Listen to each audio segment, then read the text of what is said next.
We're not going just a few miles. We're going a few miles on tonight with the 9 o'clock news local edition. Actually, we've been a few miles on before, but we're going a few miles on again. So what do we call this, guys? The return? Return. Yeah, oh, yeah. Sure. The second, well, no, I was going to say the second coming, but it's not that big of a deal. It is, however, the return a few miles on. Tonight, there is a change, though. Last time you guys were here, we only had 3 guys. And this time that you're here, we only have 3 guys. Okay, well, but to be fair, we've switched out one of the members. Say who you are and what you do in the band. My name is Randall Rittenberry, and I play drums and vocals. I am Larry Alder. I play bass, and I scream a little bit. I'm Philip Hall. I play guitar and I sing. Last time that you guys were here, Larry was unable to be with us. This time around, Larry is able to be with us. Yeah. But as we mentioned, you're now a trio. You have pared down a little bit. And we're going to talk about the paring down going on. I think you're headed in a new direction, kind of, musically. Sure, yeah. Part of that is being members of the Smoky Mountain Blues Society in East Tennessee. And their support has been incredible. We're really excited about what's coming up this year. One of the things we're going to do with them is in Knoxville, they do a riverboat cruise, and the Smoky Mountain Blues Society sponsors entertainment for that. And so we have one of those bookings for August, I believe it is. And so we're going to talk about that, too. You guys have been jamming with some blues. Every Wednesday at the Clarion halftime. In fact, that's about the only time that you can catch us in Cookeville live anymore is there on Wednesday nights. You guys are busy. We're going to discuss all the things that you've been working on, get into some of your music, and we'll share all that a little bit later as we get into the 9 o'clock news local edition here on Rock 93.7. The last time around that we spoke with them, they were a 4-piece. Since then, some things have changed. They've become a 3-piece and found a new direction to take, too. Tonight, we're talking with A Few Miles On about the music direction that they're heading since the last time you guys had finished up your album, you'd gotten it together, and Larry was unable to be with us last time that we had a conversation. Couldn't be here. It's that darn day gig gets in the way a little bit. You know? Well, they termed a new coin while you were here, or when you were not here last time, rather, swamp funk. They said that was in tribute of you because you had that funk that you kind of added to things. A little bit, maybe a little bit. With that little bit of southern flair from what they did. That's right. And they inspire that a little bit because they're a bunch of funky individuals. And so we came up with swunk to describe you music. Perfect. I would say we are swunkier than all get out still. That's always going to be there, but really taking it in a much bluesier direction at this point. So now it's blue swunk. It is blue swamp. We've actually coined the phrase Southern Blues Groove. Southern Blues Groove. Oh, yeah. I see. Swunk wasn't good enough for you. That's exactly. Got to come up with your own terms. Well, the Yankee made us change it. So. Hey, now, careful. No, I'm just kidding. It's a marketing thing. You know, a 3-word phrase, it's easier to remember. Now, see, now you're using... We spent millions of dollars analyzing this. We did polls. No, I'm kidding. Well, it is about marketing, though. Whenever you think about it, whenever you want to get people to really listen to what you're doing, you got to find a way to do it. So 3-word phrases or whatever, not relying much on gimmicks when it comes to making the music. It's being tight. It's about being tight for us and keeping that funky edge and that bluesy thing happening, and it sells itself. Originally, you guys were a 4-piece, and you kind of pared down, and that's just simply a matter of things change. That happens with most of the bands that we have. Members come and go from time to time, sure. And you guys have moved into the direction. So what are we down to with just a 3-piece? Guitar, drums, and bass. And obviously, the 3 of us are singing. So the voice has become an optional thing for each of you? You take turns with it, or? Phil's mostly, he technically is the lead singer, and I usually just seem to give him a break. And that's not true. And then Larry, we're not really sure what Larry does with vocals. He screams. We know this. It's been really scary putting a live mic on him. So, one of the fundamental things that has changed for us is that, you know, when we first put this band together, we were very focused on being a great cover band. You know, picking great songs that people love to hear and love to hear in a live setting. And even if it was rock and roll, they would still get up and dance to it. That was kind of our focus, right? Rock and roll, but danceable and recognizable stuff. But along the way, you know, all of us had ideas about original music, and we started talking about, well, we would like to go further than just, you know, talk about it and actually start writing together and recording together. And it was just a very gradual thing. And as we began to write these songs and realized, you know, not only were they pretty good songs, but they kind of had a fluid identity. You know, there was something there that wasn't just a one-off, hey, here's a good song and 5 bad songs, you know. That's when we said, okay, we've got something here. Let's put it on a CD. And so that led to the finished CD that we did last year, Time in the Dirty South. And from that, there were some songs that kind of rose to the top and became key foundational pieces in our live set. I really feel like it was a deliberate but a gradual move away from the more pop elements and deliberately towards the more fundamental blues, more groove-oriented stuff. And the fun thing for us now is that when we play these songs live, we never play them the same. Even our original stuff, sometimes there's always a little difference. And that's good for us because it doesn't get old. Doesn't stagnate. Yeah. But it also gives us a chance to stretch out. You kind of laid the groundwork, as you mentioned there, on that first CD that came out. You kind of laid the groundwork with some of the music on that. How about if we go to one of the tracks off that kind of helped set that footing? Slow Down. Jazzy. Oh, smooth, jazzy, bluesy, smooth, very smooth, and it rips. It rips. It's a great tune. Kind of a smoldery thing. Well, how about if we share Slow Down? Sure. It is Few Miles On the 9 o'clock news local edition on Rock 93.7. Getting to the point where they're at now has been a bit of a journey for Few Miles On, and they've been enjoying it all the way. And we're enjoying discussing it with them tonight on the 9 o'clock news local edition here on Rock 93.7. In with me tonight, introduce yourselves again, say what you do in the band. Randall Rittenberry, drums and vocals. Larry Alder, bass guitar. Philip Hall, guitar and vocals. You guys have been together as a band for, going on 3-4 years? 4 years, yeah. 4 years thereabouts, and some changes in that 4 years. You guys have scaled back. Now you're a three-piece.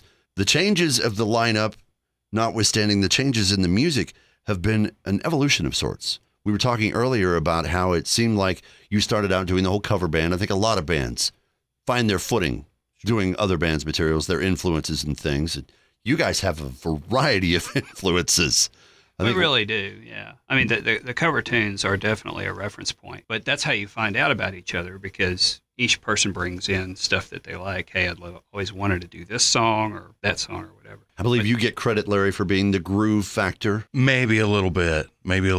Last time around that we spoke with these other two gentlemen, they said at that time that you were the bringer of the funk and the groove. It's a Detroit thing. That's what they said. Never let it go. Being here has brought out the bluesier side of you, and you guys have actually put more emphasis on that. You actually get together and do a blues jam thing. Yeah, every Wednesday night here in town at the Clarion Inn. There's a little bar on the other side of the inn there called Halftime Sports Bar. We set up every Wednesday. It's an open blues jam. All you have to do is show up and sign up. We provide the back line. Just bring a guitar or whatever instrument you play, and it's the only rule is it's got to be standard blues so that no matter who's on the stage, everybody that's up there can play with you. When you say standard blues, give them some idea of like. We're probably not going to do a Rush tune if you bring that up, yeah. But any kind of Muddy Waters, B.B. King, Buddy Guy, there it is. Albert King, Stevie Ray Vaughan. I think I just wanted to enjoy the roll call of the bands that you were going to mention. Sure, it's killer. Yeah. It's killer. Yeah. But those are their prerequisites for what they're fitting into the blues is basically a bluesy feel. Does anybody jump in and go, all right, I'm going with the key of this, and then you take off? Happens a couple times, yeah. Yeah. You say blues jam. That sounds more like, to me, the phrase I get is guitar pull, where you just get in and just go. Do you have a lot of that as far as solos go crazy, or just not? I mean, it's not like it's a trying to one up anybody or what they call head blues cutting. World, cutting heads. Yeah, it's not like that at all. It's really more about we started this thing because we found that there really wasn't anywhere in town that we fit to be able to play live, and so we said, well, we'll just create our own destiny with that. And we had been going to Nashville and going to Knoxville for blues jams that were hosted in those areas, and we thought, well, we could do this in Cookeville. But the whole focus of that is not really about our band as much as it is about our love for the blues and about building that community here in Cookeville, about letting people know it's there. And if they love the blues and they don't have a band, that's cool. They can still come and play. Absolutely. And we do have full bands that'll come too and jam with us. So if you pick it, they will play it kind of thing? I was going to say if you build it, but you didn't really build it. You just picked the place and they came and they play it. Right. Yeah, that was kind of tough, actually, trying to find that place to go in and do this, and Wednesday night's not the most hopping of nights, but it's when the musicians aren't working. You can't do a Friday, Saturday night. They're out playing somewhere else. So getting them in there on a Wednesday night was perfect. Getting them in at the Halftime Sports Bar has been great for Halftime Sports Bar. You go in there, there's 6, 7 people in there.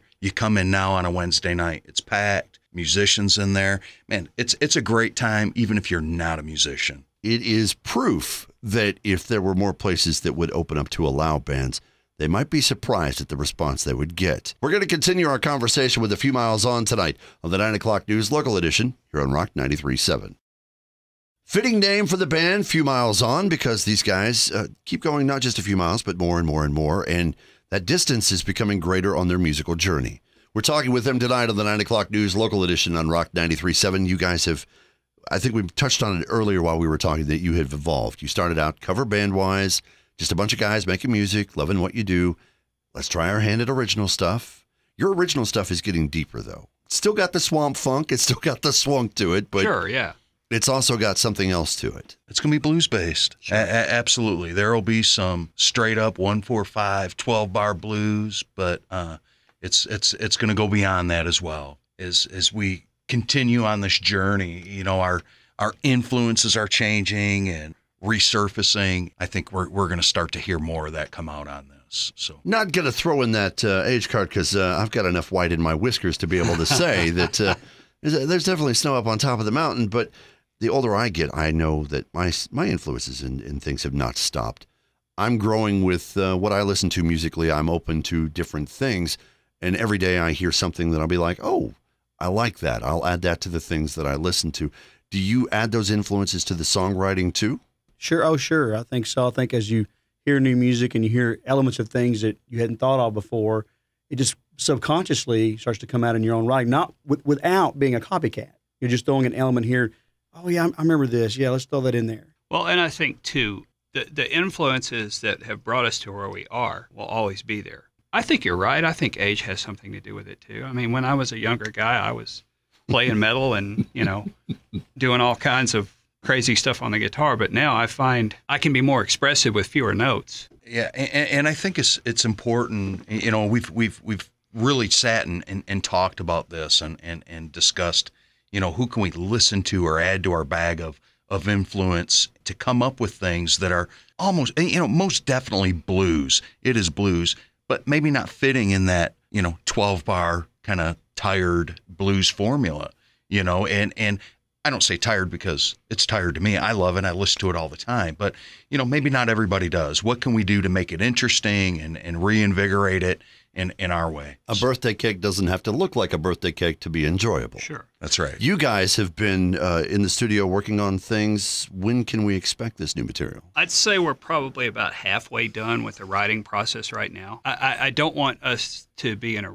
rush to finish, because the luxury that we have is it's our project from start to finish, you know, so we don't have a label telling us it's due by a certain time. So I don't know, maybe this fall, maybe October. Well, how about if we go back to the last album? One of the songs that's on there, you talked about where it's headed with the blues. How about if we give them Tupelo blues? Sure. I spent some time, I lived in Mississippi for a while near Tupelo. And so that's definitely one of the reference points for the song. It's just kind of a fictional story. I love songs that tell a story. For that song, it kind of all just kind of happened at once, right? I was literally driving in my car down I-40. A couple of lyrics started popping in my head, and I thought, yeah, I'm going to have to capture this or I'm going to lose it. And so I came into rehearsal with the words, and I was like, guys, I think we might can do something with this. So we just kind of jammed around a little bit, you know, and tried couple of different keys and a couple of different chord structures. It didn't take any time at all. I think maybe 2 rehearsals and that song was done. And that's the beauty of how we write together. The beauty of this song, too, is that we intentionally changed the names to protect the guilty. Well, let's hear their story then. It's Tupelo Blues. It's Few Miles On, the 9 o'clock news local edition on Rock 93.7. Talking tonight with A Few Miles On and coming towards the end of our conversation with the guys. Thank you guys for coming in to talk with us. Thank you for having us. On tonight's 9 o'clock news local edition here on Rock 93.7. The last couple of hours, we've been discussing where you're headed musically, your journey, where you've gotten to this point. You're working on new material. You hope to have it out, I think we said earlier, maybe sometime in October. Not a hard deadline, though, because you guys are just, when it comes together, it comes together. That's right. No, not rushing it. Enjoying life and enjoying your music at the same time. Well, absolutely. And I think one of the things that we're really focused on going into this year is working towards some really key live performances for us. Every time we pick a live gig, it's got a purpose other than just an opportunity to play in front of people. We're trying to really focus that, I guess, be our own booking agents, if you will, to try to do everything we can to advance ourselves to the place where we can really play some of the shows we want to do. You know, we want to be on that bill at some of those big blues festivals. And then, of course, you guys are out is it Wednesday? Thursday? Every Wednesday at the Clarion halftime. In fact, that's about the only time that you can catch us in Cookeville live anymore is there on Wednesday nights. The only other time we play in Cookeville is we did the Fall Fun Fest last year. That's right. And we'll do the bigger stuff like that, but we're picking stuff that's leading us to the place Overall we want to goal. get to. Yeah. Sure. We're looking for live venues that love the blues, that love original music. And you can be a part of this. You can bring your guitar and come out and join them out there. Absolutely. At the Clarion. They'd love to have you. You don't have to bring it. You can be a non-participant and just enjoy the show as well. Absolutely. You guys are online, fewmilesonband.com. Yep. They can check you out there. We have a Facebook page, and the Cookeville Blues Jam has its own Facebook page as well. So give it a like and follow as well. You can keep up with them and see where they're going to be at. And you guys are giving updates as you get closer to the album being completed. Absolutely. Absolutely. Yeah. In the meantime, go see them live. Check them out online. Thanks, guys, for coming in. Thanks for having us. Appreciate it. Thank you. Thank you. Thank you. This has been the 9 o'clock news local edition on Rock 93.7.